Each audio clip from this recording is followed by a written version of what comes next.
Hi, one. Good afternoon, good morning. Some parts of the world, and some parts of the world, it's night. So, today we are going to talk about the servant level leaders and the traditional leadership. So, before I already mentioned you about the leadership. What is leadership? Who is the leader? And what's a team? And team means more than one or few people, and traditional leadership means commands and control of the leaders, right? If there is someone who commanding, and maybe military, maybe in a religious organization, maybe in the school, maybe in a university. So leadership is much more important to sustain any organization, right? So there are two kinds of leadership at the moment we are going to discuss. One is the servant leadership, and another one is the traditional leadership. So leader and a team. Who is leading the team? Behind on him there are team members. He has a team, and commands and controls. Who has a leader? Once he become a leader, he has commands and controls. That is a traditional leadership flag. But when it comes to the servant leadership, he supports and develops the team, right? So servant leadership means he supports to the leaders and to his team, and also he prevent them from the danger, and also he is always supporting and develops his team. So that is all about the examples of 10 principles of servant leadership. First, he has to have a listening skills. First, if you are a good, if you want to become, this is all about Robert K. Greenleaf's servant leadership theory, right? So there are some of the 10 theories already there. So listening, empathy, healing, self-awareness, persuasion, concapsulation, foresight, stewardship, commitment and growth, and building community. So the listening, first if you see the listening, active listening, actively listen to others and needs and seek the understanding them fully. That's the most important thing. Listening skills is the most important thing for if you want to become a servant leadership, right? So listening skills, that's the first thing. And secondly, empathy. Recognize and understand the others' emotions and perspectives. Perspectives, all everything you have to understand the empathy. You have to have a good empathy if you want to become a good servant leader, right? When it comes to the good servant leadership, so you have to understand. And also I think I explained these things also before. You need to have a self-awareness as well. Be mindful of yourself and your impact to others. Be mindful always. If you don't be mindful and self-awareness to yourself and to your team, you cannot be a good servant leader, right? Servant leadership, it means he's the career, he's the one who drives through our team into the success, right? And also our team, healing our team, help others and achieve emotional and spiritual well-being. So that is helping others. This is a well-being, and this is all about leaving the toxic environment and toxic working environment, and don't put yourself into danger, and put yourself everything, put your team into the development and a successful way of successful.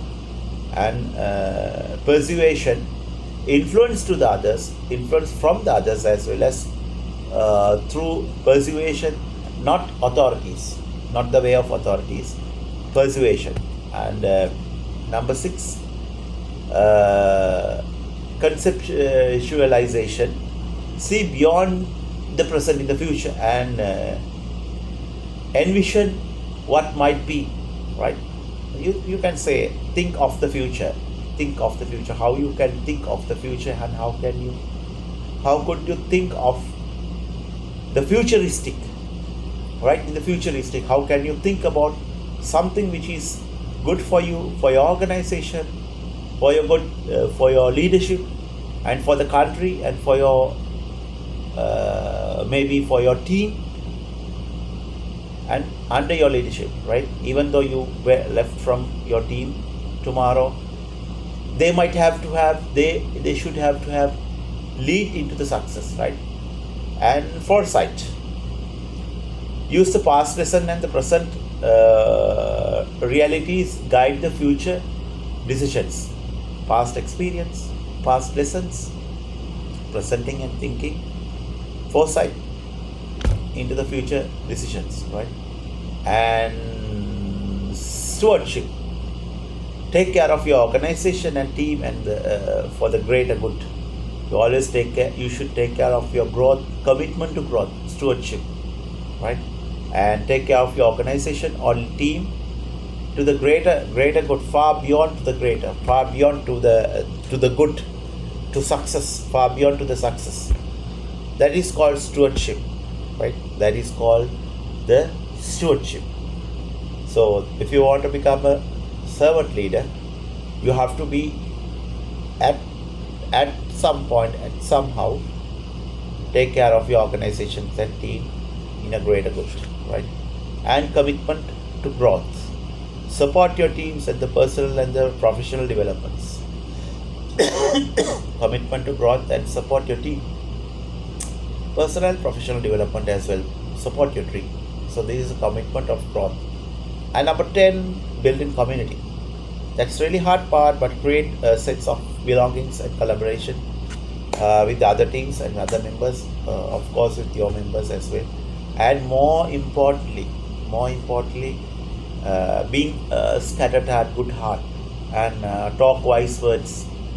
By action, give them some kind of realistic future, some kind of being futuristic. That's, we can say, being futuristic, and also kindness, and not become a theft, right?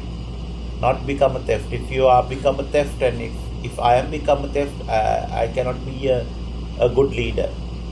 Some people say, example, they have donations. Some organization, they have donations from some people, so they are going to theft.